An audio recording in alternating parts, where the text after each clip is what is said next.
Vraiment là, quand tu passes la première, tu sens que le contrôle technique, le tuyau a été mis au bon endroit, quoi. Aujourd'hui, mesdames et messieurs, on va faire un contenu incroyable. Donc là, nous sommes à Guingamp avec la Picasso et on va faire un plein de diesel. Ça va être phénoménal. Je suis prioritaire. Parce qu'il s'est passé un truc que bon, personne ne pouvait prévoir, hein. C'est vraiment bon, le hasard total. C'est qu'à un moment donné, le prix de l'essence a explosé.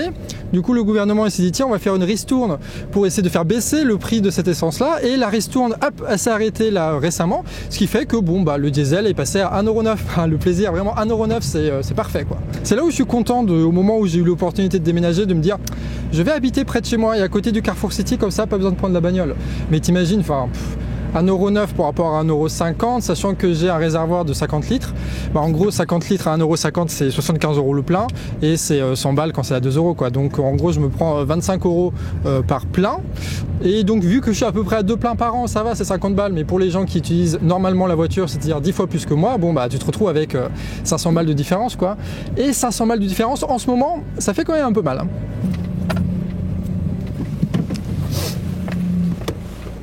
Et donc là, tu vas avoir des questions qui vont se poser chez plein de gens du style « À quoi ça sert d'aller travailler si tout le salaire que je gagne avec mon travail finit dans l'essence ? À quoi ça sert de travailler juste pour pouvoir aller travailler ?»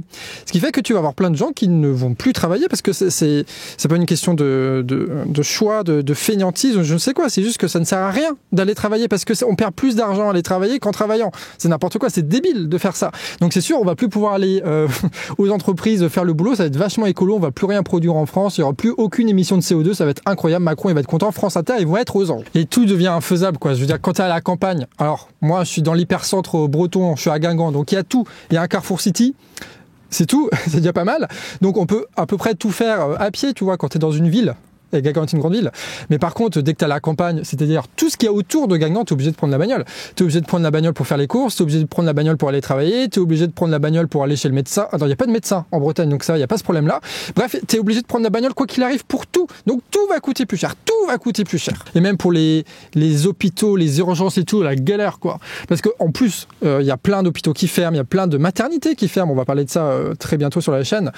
Mais en gros, c'est plus en plus galère déjà, ne serait-ce que de se faire soigner, ne serait-ce que d'aller dans des urgences saturées, il faut attendre 6 heures. Mais en plus de ça, s'il faut raquer encore plus avec l'augmentation du prix de l'essence, ça va devenir un peu galère cette histoire quand même. Et souvent, tu sais, les médias, ils présentent ça un peu comme genre l'augmentation du prix de l'énergie, comme si c'était une fin en soi. Mais non, c'est pas, même pas ça le problème. Tu vois, le problème, c'est que ça va produire des réactions en chaîne, mais des trucs qu'on n'avait même pas prévus. Nous, on a un exemple. Alors, c'est le pote d'une pote qui s'appelle Michel. Il s'appelle pas vraiment Michel, mais bon, anonymisation des sources, on est des journalistes. Et donc Michel, lui, son boulot, c'est dératiser. Donc il dératise. Il va super loin, notamment en Picardie, etc., alors qu'il est basé à Paris, parce que bah, c'est là où sont ses clients, on ne choisit pas ses clients. Et donc il arrive dans les restos, dans les commerces, dans les entrepôts, machin, il dégage les rats pour que les gens puissent venir après travailler le matin. Bon bref, il fait ça. Il se lève très tôt, il fait ça, et après à 9 h, il arrive dans sa boutique pour vendre ses morts aux rats et compagnie. Et puis après, voilà, c'est ça qu'il fait tous les jours. Sauf que le problème, c'est que lui, au bout d'un moment, s'il y a 2 € le diesel, forcément c'est pas rentable d'aller jusqu'en Picardie juste pour un seul client. Donc il va arrêter de le faire. Et les gens qui sont en Picardie, en fait ils vont galérer pour trouver un autre dératiseur. Donc qu'est-ce qu'ils vont faire? Ils vont reporter le moment où ils vont dératiser. Donc l'entrepôt, le resto, le commerce, tout ce que tu veux, où il y avait des rats, alors que normalement avec un prix normal de l'essence à 1,50 €, bah, ils auraient dû se faire dératiser, donc ouvrir juste là comme ça très rapidement. Et ben en fait ils vont retarder leur ouverture. Et du coup ça va bloquer énormément les chaînes de production, parce que si c'est un entrepôt, on va pas pouvoir avoir accès à ce qu'il y a dedans, ils vont pas pouvoir vendre leur matériel à leurs clients. Si c'est des restaurants, ils vont devoir mettre au chômage technique les serveurs, etc., etc. Et ça, c'est un exemple à la con, hein, qu'on a justement parce qu'on parle aux gens. Incroyable, faites-le, parlez aux gens, tu découvres des trucs. Mais évidemment, tu en as plein d'autres. On a parlé par exemple des boulangers. Il y a un mec sur commentaire là, YouTube, il parlait aussi du fait que les peintres, ils sont obligés de mettre leur peinture dans des fours pour les trucs industriels ou je sais pas quoi, et que de la même façon, l'augmentation des prix de l'énergie fait que bon bah ils vont plus pouvoir faire ça. Et donc en fait, partout dans l'économie, tu vas avoir des gens qui ne vont plus pouvoir travailler parce que ça va plus être rentable. Moi, ça me fume vraiment. Je me suis dit, on va aller au Carrefour parce qu'il y aura personne au Carrefour. Le Carrefour est fermé le dimanche, tu vois, ça va être cool. mais il y a littéralement des gens partout parce que c'est foutu jour de match. Puis c'est pas comme si on avait besoin de toutes ces galères là, tu vois. Par exemple, genre ma voiture, une incroyable Picasso comme tu peux voir, très bien entretenue. Et donc elle, déjà pour l'obtenir, pour avoir cette bagnole, il a fallu prendre la voiture de mon ex dont le grand-père était mort, mais elle avait pas les sous pour payer tout le contrôle technique et les machins, donc elle me l'a donné en échange du matelas qu'on avait acheté ensemble. Et donc je me retrouve avec ce truc là, sauf que le problème évidemment c'est que j'avais pas les thunes pour faire toutes les réparations, donc je me retrouve avec des plaquettes de frein qui sont pas vraiment changées, donc je peux pas trop freiner, donc c'est vraiment le frein moteur, tu vois, genre sur l'autoroute la 4 voies machin, je passe la 4e assez rapidement pour sortir, d'autant plus qu'elle a pas du tout de vitesse, hein, donc tu appuies sur l'accélérateur, ça ne fait pas grand chose, on peut pas vraiment aller au-dessus de 90 parce que sinon tu tangues, tu te mets à aller à gauche à droite bizarre avec des bruits, tu sais, tu te dis c'est bizarre que ça passe au contrôle technique ça, et surtout quand tu vas un peu essayer de doubler des camions, tu sens qu'à tout moment tu peux partir d'un côté ou d'un autre et qu'il n'y a pas grand chose qui tient, quoi. Et ça c'est le problème de la voiture de base, ça c'est les galères de base, sauf que évidemment en plus de ça on se retrouve avec un coffre plein du déménagement de cette fameuse ex d'il y a un an, et que en fait j'ai pas d'endroit où les foutre, donc ça reste derrière dans le coffre, et évidemment vu que tu as 20-30 kilos dans le coffre en plus, à chaque fois que ça tangue ou que ça fait truc, ça amplifie, donc on se retrouve déjà de base avec une voiture pas terrible, pas les thunes pour la réparer, pas la changer, moi je veux la réparer, c'est ma Picasso, faut pas déconner, et en plus de ça toutes les galères de la vie quotidienne qui accentuent ce côté là, puisque déménagement de merde quoi. Et en plus de ça, maintenant il faut gérer l'augmentation du prix de l'essence, du diesel qui est à 2 €, en plus de toutes les galères. Donc tu vois, c'est pas juste un problème qui se rajoute sur la liste de tous les autres problèmes, c'est un problème qui va se mêler à tous les autres problèmes et qui rend tout plus chiant. Et autour de tout ce bordel, évidemment, tu as l'État qui tu sais, l'État c'est en France, c'est quand même quelque chose d'incroyable, la grande bureaucratie, il y a des milliers de fonctionnaires partout. Donc eux, ils ont la possibilité, avec 3-4 lois, d'arranger la situation pour nous sortir au moins d'une de ces galères-là, sauf que c'est pas trop ce qui se passe, étonnamment. Bon après c'est pas tout, mais il faut quand même faire de l'essence dans cette vidéo, parce que regarde, Théma, je mens pas. Théma, on est des vrais journalistes.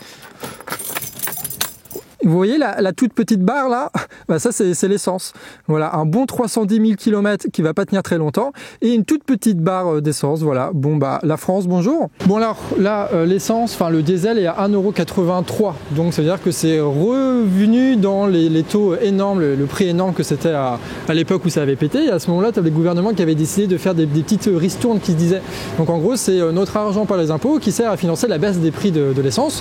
Et du coup, on s'était retrouvé à des trucs qui ressemblaient vaguement à 1,50 € parfois de temps en temps, sauf qu'évidemment ils pouvaient pas faire ça non-stop et à un moment donné ils ont arrêté, et là ils ont arrêté, du coup on retrouve les prix qu'on avait les dernières fois, donc ça n'a absolument rien changé, ça n'a résolu aucunement le problème, mais bon c'est le gouvernement, on a l'habitude. Le seul truc que ça a fait probablement c'est endetter l'État plus que jamais, et en même temps Bruno Le Maire qui adore ça, lui il dit aux pétroliers s'il vous plaît arrêtez de vous faire des bénéfices, et surtout il dit c'est pas bien la dette, tu vois. Mais sauf que c'est pas lui qui la paye la dette, hein. Ça va être notre travail, nos impôts, nos taxes qui vont la payer la dette là. Donc on se retrouve un peu dans cette situation où le gouvernement n'a absolument rien changé sauf aggraver sa propre situation financière qu'on va devoir payer. Bon après on a l'habitude un petit peu, mais ça fait quand même chier. Mais bon évidemment on n'est pas cons tous là, on sait à peu près ce qui est en train de se passer. Et nous notre boulot c'est de lire des articles toute la journée, donc on va vous montrer quelques articles qu'on a lus. Il y en a un qui disait quelque chose de très simple, c'est que parmi les 25 entreprises états-uniennes qui ont fait le plus de profit en 2022, tu en as 15 qui sont liées au secteur du pétrole. Tu as Exxon et Chevron qui sont les deux plus grosses, qui à elles seules comptabilisent 100 milliards de bénéfices nets en 2022. Si tu prends l'ensemble des entreprises pétrolières, c'est 200 milliards de profits nets en 2022 pour les entreprises états-uniennes. Et quant à Total, eux ils sont fait, c'est galère de trouver les chiffres en France, ça m'énerve, mais genre ils avaient fait 6 milliards de bénéfices au 3e trimestre 2022, et en tout c'est plus de 10 milliards évidemment qui sont faits juste avec l'augmentation du prix de l'essence. Il n'y a pas d'investissement ou quoi, c'est juste l'augmentation du prix de l'essence et le refus du gouvernement de les taxer. Tu as un autre chiffre aussi de l'INSEE qui est sorti qui il n'y a pas longtemps, qui est un peu plus complexe mais qui est assez marrant si vous arrivez à le comprendre à peu près. C'est qu'en gros tu as la somme de la valeur ajoutée qu'on produit en France, d'accord, donc la richesse qu'on crée. Avant tu en avais 3% qui allaient dans les entreprises de transport, de pétrole et de raffinage. Maintenant c'est 6%. Si on fait ça avec des chiffres concrètement, c'est 40 milliards d'euros en plus que les entreprises de transport, d'énergie et de raffinage se sont fait en 2022. Et pas genre 40 milliards de profits, juste ça, non, c'est en plus. Donc ils se faisaient déjà avant des dizaines de milliards de profits, et en 2022, ils se sont fait encore 40 milliards d'autres. Et le pire, c'est que le gouvernement à balancer à ces entreprises-là 17 milliards d'euros avec ces ristournes parce que c'est à eux que l'État envoyait le fric pour compenser la baisse qu'ils avaient fait. Donc ça veut dire qu'à la fois, ces enfoirés, ils nous piquent 40 milliards de notre poche avec ces conneries d'essence-là, et en même temps, on leur donne 17 milliards d'euros avec les impôts via l'État. Ces gens-là prétendent gouverner, d'accord? Ces gens-là, ils ont des costards cravates, hein, et pourtant, ils font ce genre de conneries. Et tout ce pognon-là, ils se le sont fait, pas parce qu'ils ont pris des risques, hein, parce que d'habitude, c'est ça qu'ils nous disent à la télé, oui, alors les milliardaires, ils ont pris des risques à un moment dans leur vie, donc ça mérite qu'ils aient des milliards et des milliards. Sauf que c'est pas la situation. Ces types-là n'ont rien investi. D'accord? Ils n'ont pas investi. Ils n'ont pas trouvé un incroyable truc qui fait que le pétrole est mieux. Non, c'est la même connerie qu'on met dans les voitures. La seule chose qu'ils ont fait, c'est profiter de l'augmentation des prix. La seule chose qu'ils ont fait, c'est profiter de la guerre. En réalité, c'est des profiteurs de guerre, les gars. Ils vampirisent toute la société. Ils nous prennent toutes nos pognons. Ils font fermer énormément d'entreprises. Ils font augmenter le prix de la bouffe parce que les tracteurs, ils avancent pas sans putain de diesel. Il faut augmenter le prix des matières premières. Il faut augmenter le prix de toutes les transformations qu'il peut avoir, de tous les trucs de bâtiment. Tout augmente à cause d'eux parce qu'ils nous piquent le pognon, parce que c'est à cause d'eux qu'il y a l'augmentation des prix de l'énergie, alors qu'ils n'ont rien fait d'autre que d'augmenter les prix pour profiter de la guerre. Les gars, c'est pas des travailleurs, c'est juste des gens qui vampirisent les travailleurs et qui font fermer les boutiques d'énormément de ces travailleurs-là en plus de ça, quoi. Bref, je veux dire que ça met pas de sens économique. Économiquement, tu as énormément de productions qui vont baisser à cause de ça, alors qu'il suffirait de faire des taxes, de réquisitionner, de prendre le pognon pour le redistribuer et éviter que des boulangeries ferment, que les prix augmentent, que l'agriculture, tout ça. Mais non, ceux qui choisissent délibérément, c'est de fermer des centaines et des milliers d'entreprises et de mettre des milliers et des milliers de personnes au chômage. Bref. Et tout ça, voilà. 1,83 €, bordel. Non, tu marches pas.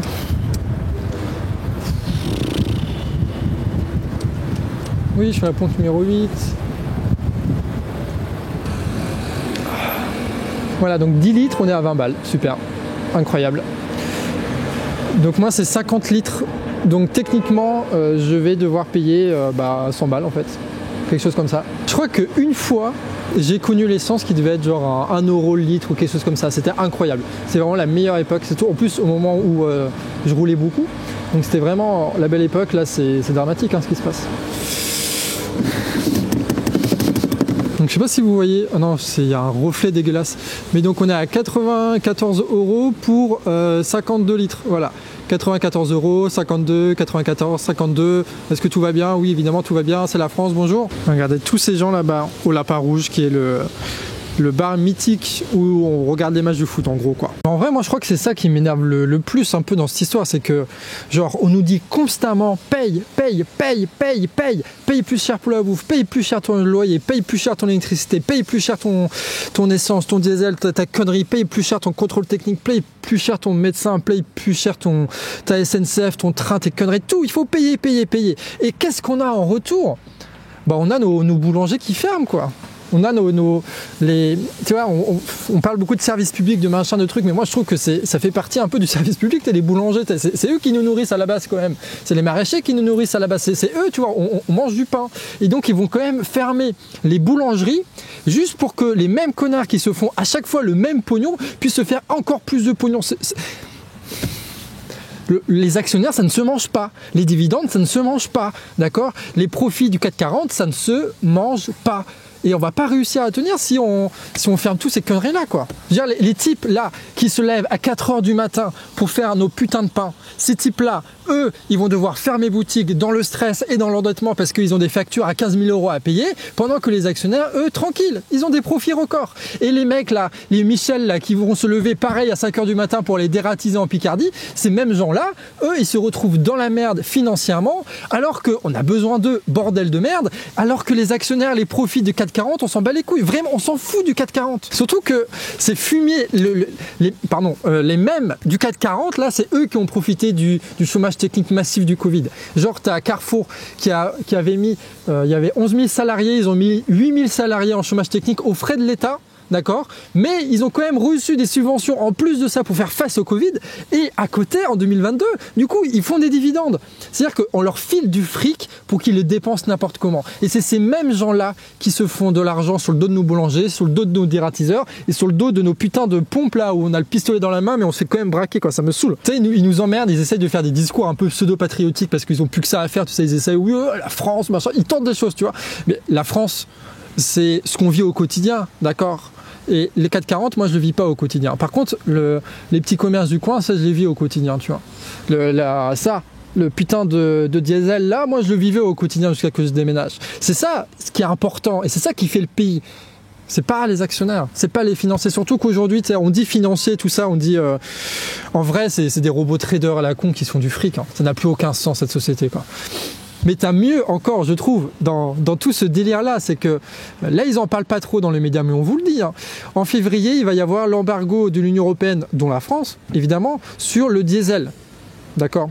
Sur le pétrole raffiné, dont le diesel. Sauf que le problème, c'est que en France, en vrai... nous, on importe plus de 50% de notre diesel de la Russie.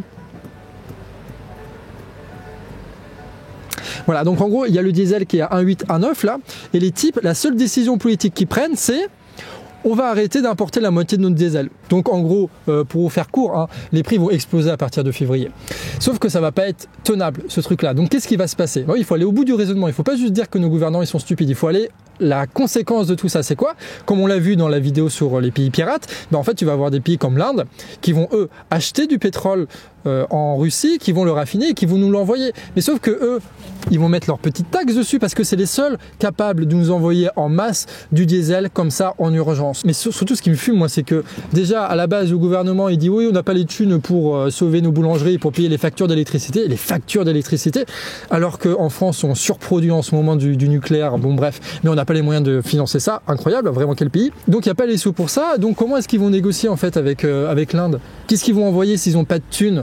En fait, ils vont vendre tout le reste, en fait. Ils vont vendre les entreprises françaises peut-être à l'Inde, ils vont vendre des services diplomatiques, ils vont vendre des conneries, ça va être ghetto, ça va être sale. Hein. Surtout l'Inde, ils s'en foutent, hein, que ce soit officiel ou pas, ils l'achèteront, hein, si ça sert leur intérêt. Petit détail. Alors vraiment, j'abuse pas de ces termes-là, hein, d'accord, mais le mec en Inde, c'est un nazi, enfin voilà, c'est un putain de gars d'extrême droite, c'est un taré. Donc ça veut dire qu'on est en train de sacrifier notre économie pour faire en sorte qu'un nazi au pouvoir en Inde puisse mieux gérer ses affaires et mieux gérer sa mafia d'extrême droite, quoi. Super. Voilà, c'est ça la France aujourd'hui, quoi. Je dis que ça va devenir ghetto entre les États, mais en vrai, ça va devenir ghetto dans nos vies, surtout aussi. Hein. Parce que si le diesel, il augmente encore, là, il est à 1,8, s'il passe à 2,1, 2,2, 2,3 et que le gouvernement n'est pas capable d'envoyer des thunes parce qu'à un moment donné, ils vont pas pour réussir à emprunter assez pour nous filer tout ça. Donc soit on se soumet totalement aux pays qui nous les envoient, soit on va se retrouver dans une situation, mais ghetto avec, genre, le plan A, ça fait des années qu'il marche plus, tu vois. Le plan B, ça fait des années qu'il marche plus aussi. Là, on est entre le plan C et le plan D. Si le diesel dépasse les 2 balles, on va être le plan E, le plan F, le plan G, ou je sais pas trop quoi. Hein. On va vraiment faire un peu n'importe quoi pour réussir à trouver de la thune, pour réussir à bouffer, pour réussir à faire le minimum de transport, etc. Là, ça va devenir vraiment quelque chose de chaud. Et encore une fois, il faut le préciser, c'est que cette situation a été causée principalement par une politique qui ça fait des années et des années dépendant du pétrole, ça ok, mais ça a été décidé à court terme parce qu'il y a eu les sanctions contre la Russie. Mais posons les choses, les gars, mais regardons les choses en face, quoi. La guerre, elle est toujours là. La guerre, elle est toujours là. La putain de guerre de la Russie, elle est toujours là. Donc ça veut dire qu'on est en train de tout sacrifier en France, d'augmenter tous les prix, de fermer énormément d'entreprises, de mettre des milliers de gens dans le chômage et la galère. Tout ça pour zéro résultat. Zéro résultat. Ils nous avaient promis en février que oui, ils allaient tout arrêter, la guerre, machin, avec les sanctions. Que dalle. Ces gens-là, leur bilan, c'est la galère pour tout le monde en France aujourd'hui. Et en plus de ça, la guerre, c'est la même chose. Et évidemment, hein, on va pas faire non plus les gens qui sont trop naïfs. Si ils n'arrêtent pas la guerre, s'il n'y a vraiment pas des négociations qui se mettent en place, etc., c'est qu'en réalité, les sanctions, comme on a vu, ça arrange énormément d'entreprises. Ça arrange les entreprises financières qui peuvent spéculer dessus. Ça arrange les entreprises pétrolières, comme on a dit, qui se font des records historiques, mais c'est indécent. Ça a aussi fait en sorte d'augmenter les profits des entreprises de gaz qui profitent de l'explosion des prix. Ça augmente, bref, les trucs de transport. Tout le monde se fait du pognon. Toutes les grosses entreprises se font du pognon en ce moment. C'est ça qui est en train de se passer. Les financiers, en balançant du fric, en prêtant aux États, ils se font un pognon de dingue aussi. Et nous, il faut qu'on paye, il faut qu'on paye, il faut qu'on paye. Et les Ukrainiens, ils se prennent des bombes, ils se prennent des bombes, ils se prennent des bombes, tu vois. Donc on peut dire tout ce qu'on veut sur le discours politique de la guerre, les trucs, les machins, l'origine de tout ça, mais la réalité des faits, c'est que les Ukrainiens se prennent des bombes. Eux, ils avaient des super apparts, comme on avait vu dans le reportage de guerre qu'on a fait là-bas dans le Donbass. Eux, ils avaient des super apparts, ils se retrouvent avec des obus, d'accord, là-dedans, ça a tout niqué, ils n'ont plus rien. Ça, c'était dans le Donbass, maintenant c'est partout en Ukraine. Donc c'est ça leur bilan. Leur bilan, c'est la guerre. Et leur bilan, c'est la galère. Donc là, ce que je viens de faire à la pompe à essence, c'est ce qu'on fait tout le temps. C'est-à-dire, on paye pour les pétroliers, on paye pour les financiers, on paye pour les lobbies de l'armement. On les oublie pas, ces petits coquins, hein. Eux, ils vont pouvoir remplir les stocks des États-Unis, de l'Europe et tout ça. Il y a des milliards qui sont dépensés pour les armements, c'est incroyable. On ne fait que payer pour ces gens-là, les financiers, les pétroliers, les marchands d'armes. À chaque fois, ce sont les mêmes connards qui en profitent. Vraiment, heureusement qu'il n'y a personne dans la station essence. Je sais pas où je vous emmène. Où est-ce que je vous emmène? Je réfléchis. Bah vas-y, on retourne au local. Hein. Il n'y a que ça qu'à faire. Hein. On retourne au parking. Non, vous allez voir. On va finir bien. Dès qu'il y a des copains étrangers qui viennent, tu sais, qui viennent de Paris ou de ces pays un peu étrangers, j'en fais visiter celui-là parce que c'est un peu le truc le plus beau qui est à Guingamp. Et peut-être avec le coucher de soleil, ça va être méga stylé. Mais avant tout, il faut faire attention de ne pas se prendre de voiture. C'est fou Guingamp parce qu'en vrai c'est quand même un peu animé Guingamp. Faut pas déconner, c'est pas une ville morte. Mais c'est vrai que globalement il n'y a personne dans les rues ou des trucs comme ça, vite fait autour de la place du centre et tout, mais t'as pas grand chose quoi. Mais les jours de match, t'as tous les parkings sont remplis. Il y a tout le monde qui passe, qui gueule, qui klaxonne. Enfin, c'est le bordel. Et surtout, il y a un truc marrant un peu à Guingamp qui se passe, c'est qu'en gros, historiquement, Guingamp, ils se sont spécialisés dans la vente de fringues. C'est-à-dire que tu avais plein de gens des Côtes d'Armor et même de plus loin qui allaient à Guingamp parce que tu avais toutes les boutiques que tu pouvais imaginer. Donc tu as du hard discount, tu as du discount, tu as du truc de riche, de toutes les sortes de trucs de riches que tu veux. Tu as même une chapellerie. Chapellerie, j'ai appris ça il n'y a pas longtemps avec des billes. Chapellerie, c'est donc un magasin qui vend des chapeaux. Donc tu as vraiment un magasin place du centre qui ne vend que des chapeaux. Tu pas ça à Lannion, tu pas ça à Saint-Brieuc. Donc vraiment, Guingamp s'est spécialisé là-dedans. Et pour accueillir tous ces gens-là, tu as la ville et s'est dit, tiens, on va faire des parkings de partout pour accueillir ces gens. Donc vraiment, à chaque coin de rue, tu as des immenses parkings à Guingamp qui sont jamais utilisés, sauf les jours de marché.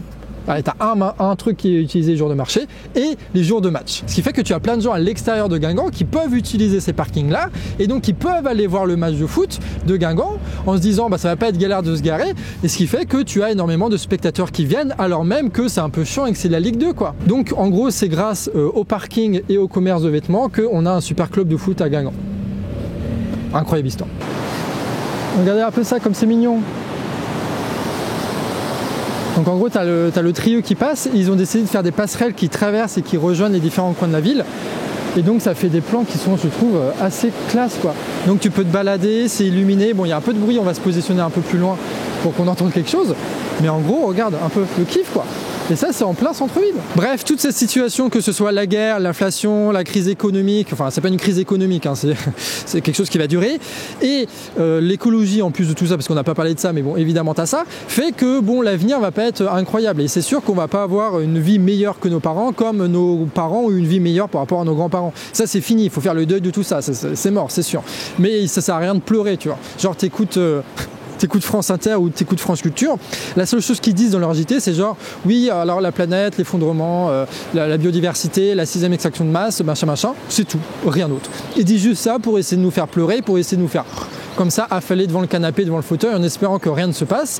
Sauf que non, enfin en tout cas je sais pas vous, mais moi je vais pas genre juste écouter France Inter dans ma bagnole, constater que tout se pète la gueule, payer encore et encore pour qu'il y ait des guerres encore et encore et qu'il y ait un effondrement écologique sans rien faire. C'est mort. Moi je vais pas rester passif, je vais pas laisser tout ça se passer à côté de moi sans rien faire. Alors on va pas rester dans les ressentiments, dans les trucs de machin, il aura dû faire truc, je veux dire, on aura toutes les raisons de regretter ce qu'on n'a pas fait si on ne fait rien. D'accord ? La seule chose qu'il y a à faire, c'est de faire des choses, c'est de tenter des choses. Après quoi, ça j'en sais rien, on trouvera les solutions à un moment donné, mais en tout cas il faut juste se mettre dans la tête que ce qui est en train de se passer, ce n'est pas normal. Si on laisse faire, on sait très bien comment ça va finir et qu'il faut agir parce que personne d'autre ne le fera à notre place. Sachant ça, bon, on verra comment ça va évoluer, hein. Mais ça va être une galère de plus sur laquelle il faudra se démerder, mais bon ça on a l'habitude, je crois à peu près, de sortir des galères, donc bon. Celle-là, pourquoi pas. Et quand je dis personne ne le fera à notre place, ça veut dire qu'à un moment donné, c'est nous qui allons devoir gouverner, quoi. C'est nous qui allons devoir prendre le pouvoir. parce qu'on ne fait pas de la politique juste pour avoir une opinion sur machin, comment ça se passe le monde, avoir des conversations et tout. On fait de la politique, on s'intéresse à la politique, on regarde les vidéos sur internet. Pourquoi? Pour être suffisamment informé, suffisamment renseigné, pour avoir des conversations avec les autres, pour ensuite pouvoir gouverner ce pays, pouvoir voter les bonnes lois. Nous voulons gouverner, nous voulons le pouvoir et dégager tous ces salauds. Et non pas juste pour avoir le pouvoir, trop cool, machin, machin, on est en démocratie, c'est trop bien la politique, parce qu'au fond, c'est pas le sens de la vie, tu vois, la politique, c'est pas le sens de la vie de regarder des vidéos sur YouTube qui parlent du prix de l'essence, tu vois. On aspire à mieux, on aspire à l'amour, à l'amitié et à toutes les relations sociales qui font nos vies, qui font nos conversations et qui font nos fiertés et qui font nos regrets et toutes ces choses-là. Sauf que c'est compliqué de penser l'amour, l'amitié et tout ça quand c'est la galère pour payer ton loyer, quand c'est la galère pour payer ton électricité, quand c'est la galère pour tout, quand c'est la guerre qui a les bombes, etc. Donc l'objectif, c'est de prendre le pouvoir pour avoir le temps de s'aimer, de se lier d'amitié, de s'engueuler et de faire toutes ces choses humaines qu'on est censé faire, quoi. Bref, nique les profits, nique les guerres et nique les dirigeants qui laissent faire. Voilà. On mérite mieux que ça et on va l'arracher avec les dents s'il le faut, comme on l'a toujours fait. Et si tu veux avoir plus de détails sur ce qui est en train de se passer au niveau international, au niveau national, nous au Canard on fait des vidéos qui sont plus longues que ça, qui sont plus détaillées que ça, si ça t'intéresse. C'est dispo sur la chaîne, tu as juste à cliquer sur Canard Réfractaire. N'hésite pas à t'abonner pour avoir la suite parce qu'on va en publier de plus en plus des vidéos. Donc c'est le moment. Et ben voilà, voilà ce que j'avais à dire globalement aujourd'hui à Guingamp. Il est bon mon modèle, hein. J'ai acheté ça dans une chapellerie à Guingamp. Des bisous.